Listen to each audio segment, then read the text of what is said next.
ஜனாதிபதி நிதி மோசடியில் சிக்கிய பல அரசியல்வாதிகள் தொடர்பான அறிக்கை தற்போது வெளியாகி இருக்கிறது. அதன்படி ஜனாதிபதி நிதியத்தால் புலமை பரிசில் பெற்று மேல் படிப்பிற்காக, அதாவது பட்ட படிப்பிற்காகவும் இதர கல்வி நடவடிக்கைகளுக்காகவும் கடந்த 2004 தொடக்கம் 2014 வர காலப்பகுதியிலேயும் அரசியல்வாதிகளின் பிள்ளைகள் உள்ளிட்ட குடும்பஸ்தர்கள் மற்றும் உறவினர்கள் என அதிக அளவானோர் இலங்கையில் இருந்து வெளிநாட்டுக்கு சென்றுள்ளதாக நாடாளுமன்ற உறுப்பினர் பனாகொட தெரிவித்திருக்கிறார்.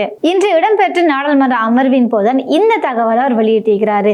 இது தொடர்பில் அவர் என்ன சொல்றாரு அப்படின்னா, அவ்வாறு இலங்கையை விட்டு வெளிநாட்டுக்கு சென்றவர்களின் பட்டியல் மிக நீண்டதாக காணப்படுற இந்த நிலையில சிலரின் விவரங்கள் நான் இங்கு குறிப்பிடுகின்றேன் அப்படின்னு சொல்லி சில நபர்களின் பெயர்களையும் குறிப்பிட்டிருந்தாரு. ஜனாதிபதி நிதியத்தினால கடந்த 2005 தொடக்கம் 2014 வரை காலப்பகுதியிலேயும் இந்த புலமை பரிசிலுக்காக ஒவ்வொரு வருடமும் பல மில்லியன் ரூபாய்கள் ஒதுக்கப்பட்டிருந்தது. ஆனாலும் வறுமையில் வாடக்கூடிய உயர்கல்வியை தொடர முடியாத மாணவர்களுக்காக ஒதுக்கிய இந்த நிதியானது அந்த காலப்பகுதியில் மோசடி செய்யப்பட்டுள்ளது அப்படிங்கிற ஒரு தகவலை வெளியிட்டிருக்கிறாரு.